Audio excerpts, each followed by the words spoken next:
10,000 ብር ይዛችሁ ምን ላድርጋት ብላችሁ ለተጨነቃችሁ 5 አዋጭና ትርፋማ ቢዝነስ አይዲያዎችን ይዤ ቀርቤላችኋለሁ። እኔ ተፈራ ገብረሃና ነኝ። በመጀመሪያ ደረጃ ለዛሬ ይዤላችሁ የቀረብኩት የሞባይል ካርድ ማከፋፈል። ስማርት የሞባይል ቀፎ ይዛችሁ ስልክ ማለት ነው ቀጥታ ከኢትዮ ቴሌኮም ኤጀንቶች እና ከሳፋሪኮም ኤጀንቶች የ10,000 ብር ካርድ በመያዝ ለሱቆች ለመደብሮች በማከፋፈል ጥሩ ጥቅም የሚገኝበት ስራ ነው። ይህ ስራ እርግጥ ነው ሳንቲም ለቀማ ቢሆንም ያ ሳንቲም እያደገ ወደ ከፍተኛ ደረጃ የሚደርስ ነው። ይህ ስራ ሌላው ደግሞ ጥቅሙ ምን መሰላችሁ? ይህንን ስራ በምትሰሩበት ጊዜ ሌላ ስራ የማየት እድል ያጋጥማችኋል። ሌላው ደግሞ የዚህ ስራ እድል ይዞላችሁ የሚመጣው ወርቃማ እድል ምን መሰላችሁ? ይህን ስራ በምትሰሩበት ሰዓት እየተሽከረከራችሁ ከቦታ ቦታ ስለሆነ ሌሎች ስራዎችን የማየት እድሉ ያጋጥማችኋል። አይምሮአችሁ ይሰፋል። ሰፋፊ ስራዎችን የመስፋት እድሉ ሰፊ እንደሆነ ስለምትረዱ ይህ ስራ ለቀጣዩ የስራ እድገታችሁ መሰረት ጥሎ የሚያልፍ ነው። በጣም አዋጭ ስራ ነው። ለምሳሌ ብነግራችሁ አንድ እኔ ጋር ሞባይል ካርድ ይዞ የሚመጣ ልጅ ነበር። ይህ ልጅ ሞተር ሳይክል ገዛ። ከኛ አካባቢ እኔ ከምሰራበት አካባቢ አልፎ ዙሪያ ገባውን ሞተር ሳይክል እየተሽከረከረ ይሰራ ነበር። ቀጣይ ስራውን ምን አደረገ መሰላችሁ? እኔም አድቫይስ አድርጌው ነበር። ምናልባት ይህ ስራ ብቻውን ላያዋጣ ይችላል፣ ባለቤትህ ለምን ሱቅ ከፍታ እንድትሰራ አታደርግም ብዬው ያንን ተጠቅሞ እነሆ ተግባራዊ አድርጎ ባለቤቱ ሱቁን ስራ ሰራለች። እሱ የሞባይል ካርድ እያከፋፈለላት፣ በተጨማሪ ከማከፋፋዮች ሸቀጣሸቀጥ ማከፋፋዮች በሞተር እየያዘላት ይዞላት ይመጣል ማለት ነው። ዛሬ ጥሩ ደረጃ ላይ ደርሰውበታል። ለዛሬ በሁለተኝነት ደረጃ የምገልጽላችሁ የስራ አይነት ምን መሰላችሁ? ቅድም እንዳልኳችሁ በ10,000 ብር ካፒታል የዳቦ ማከፋፈል ስራ፣ ዳቦ ገዝቶ መሸጥ ማለት ነው። ከጋጋሪዎች ዳቦን ትወስዳላችሁ። እናንተ ደግሞ ያንን ዳቦ 1 ብር ሂሳብ ይዛችሁበት ለምሳሌ 10 ብር ዳቦ በ9 ብር ቢያከፋፍሏችሁ 1 ብር ይለቀምበታል። ለምሳሌ ከ1,000 ዳቦ ላይ 1 ብር ለቅማችሁ 1,000 ብር ታገኙበታላችሁ። ይህ ስራ እንደ መነሻ አድርጌ የምነግራችሁ ቢሆን ምን መሰላችሁ? መጀመሪያ ለሁሉም ስራ የቦታ መረጣ፣ ስራ ውስጥ ተንደርድሮ አይገባም። ቦታ ትመርጣላችሁ።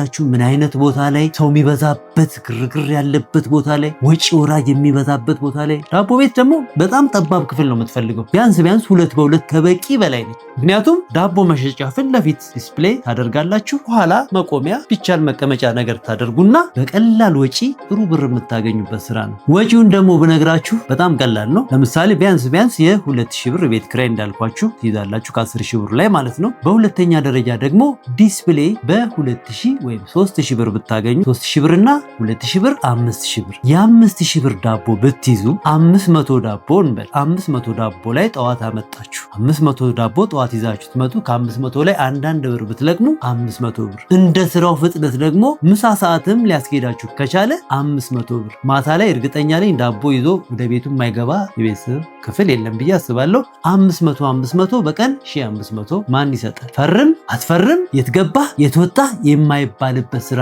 ይህ ስራ ግን አጋጣሚ እያደገ የሚሄድ ስራ ነው። አሁን እንደመነሻ ይሄንን ጠቀስኩላችሁ እንጂ ይህ ስራ ግን ሲያድግ ዛሬ 1,500 ይዘገባ 1,500 ይዘገባ ትርፍን ብቻ ነው የምነግርህ። ዋና ደግሞ 5,000 ብር አለ 6,500 ብር አልሆንም። ይህ 6,500 ደግሞ ማንን ይጨምራል? ቦምቦሊኖን ይጨምራል፣ ሳምቡሳን ይጨምራል፣ ጣፋጭ ደረቅ ኬኮችን ይጨምራል እያለ በ3 ቀን በ4 ቀን በ5 ቀን ፊቱን ብቻ ተመልከቱ። እና በጣም አዋጭ ስራ ነው። በዚህ ስራ ተነስተው እውነቴን ነው የምላችሁ ዳቦ ቤት የከፈቱ አሉ።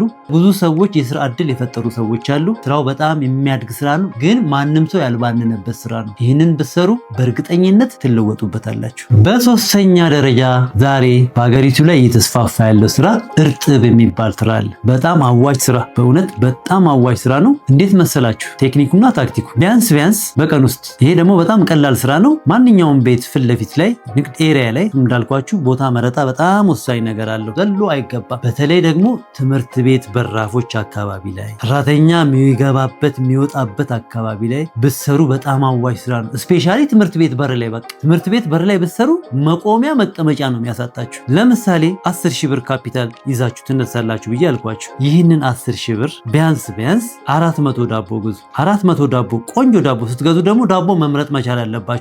እርጥብ መሸከም የሚችል ዳቦ ነው። በቢላ ሲሰነጠቅ መቋቋም የሚችል መሸከም ኮሽ የሚል ዳቦ ሳይሆን ዳቦ ራሱ መረጣም አለው። የ400 ዳቦ ትገዛላችሁ። ድንች፣ ቲማቲም ለእርጥብ የሚሰራው ቀጥታ ዩቲዩብ ላይ የእርጥብ አሰራር ብላችሁ ትገቡና ታያላችሁ። አሰራሩን ማታውቁ ካላችሁ እርጥብ አሰራር በደንብ አድርጎ ተንትኖ ያሳያችኋል። ለ400 ዳቦ የሚሆን ዝግጅቶችን ከዛ ላይ ታዘጋጁና የ400 እርጥብ ዋጋ 400 ዳቦን በ50 ብር ምቱት። ሂሳቡን ምቱት። በትንሹ ነው። 70ም አለ 100ም አለ ከዛ በላይም አለ። ሂሳቡን ለእናንተ ትቼዋለሁ። በቃ ይህ ስራ በጣም አዋጭ ስራ ነው። እንዳልኳችሁ ደግሞ ምን ይፈልጋል መሰላችሁ? ጽድት ያለ አለባበስ፣ ጽድት ያለ ስራ፣ ጽድት ያለ ጠረጴዛ፣ ጽድት ያለ ዲስፕሌይ ሳያ ነገር ይፈልጋል። ቆንጆ ጽድት ያለ ስራ ስለሆነ ጽድት ያለ ነገር ይፈልጋል። ከፍትፍቱ ፊቱ። ሌላው ደግሞ ጥሩ ፈገግታ ይፈልጋል። ዛሬ ሰው ከምግብ ከመጠጥ የበለጠ ነገር መልካም መስተንግዶ፣ እዚህ ላይ ደግሞ በጣም ሊሰራበት የሚገባ ጉዳይ ነውና ይህንን ብትሰሩ በጣም አዋጭ ስራ ነው በ10 ሺህ ብር። በአራተኛ ደረጃ ደግሞ የምገልጻችላችሁ የምነግራችሁ ስራ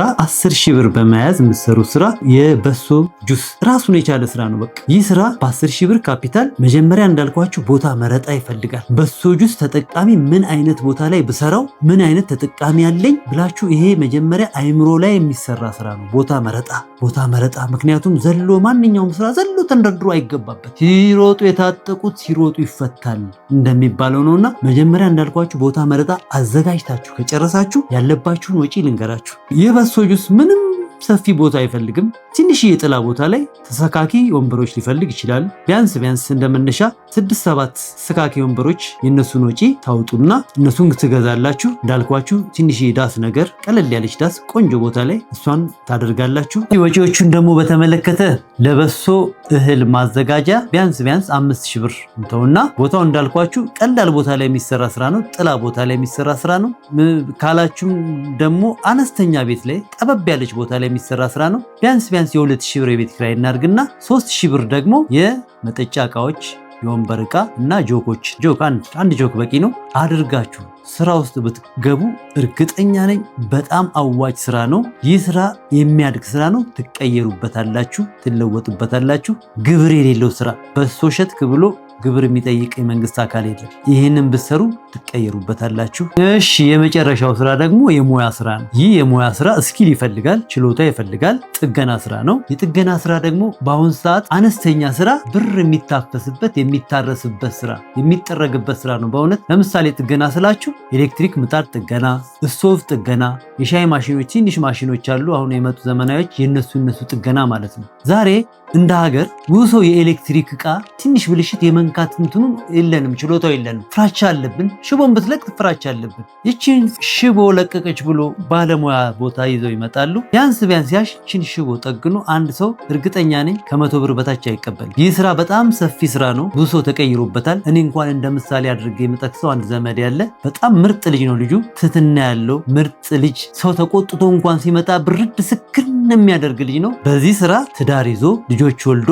እያስተማረ ከ1 ሚሊዮን ብር የፈጀ ቤት መሬት ገዝቶ ማለት ከ1 ሚሊዮን ብር በላይ የፈጀ ቤት ሰርቶ በዘመናዊ ሁኔታ እየሰራ ነው። ያችን ስራ ደግሞ አልለቀቃት። ምክንያቱም ምን ይለኛል፣ ብር ያለው ታች ነው፣ ክብር ያለው ላይ ነው ይለኛል። በእውነት ዝቅ ያለ ስራ ነው። ማንም በቃ እንደ ተጣለ ዕቃ ነው አንስቶ ወርውረውለት የሚሄዱት። አስተካክሎ አሳምሮ ልጁ እንዳልኳችሁ ጸባይ ያለው ስራውም ደግሞ ጸባይ ይፈልጋል። ሰርተው እግዚአብሔር ይባርክ ተባረክ ብለውት ከገንዘቡ ይልቅ መርቀውት ትልቅ ደረጃ ላይ ደርሰዋል። ብትሰሩበት ትለወጡበታላችሁ ብዬ እላለሁ። ክቡራን የዩቲዩብ ቻናል ፕሮግራም ተከታዮች ለእናንተ ይበጃል ይጠቅማል ያልኩትን የተለያዩ የቢዝነስ አይዲያዎች ይዤላችሁ ስለምቀርብ ቻናሉን ሰብስክራይብ ማድረግን አይዘንጉ። ጤና ይስጥልኝ።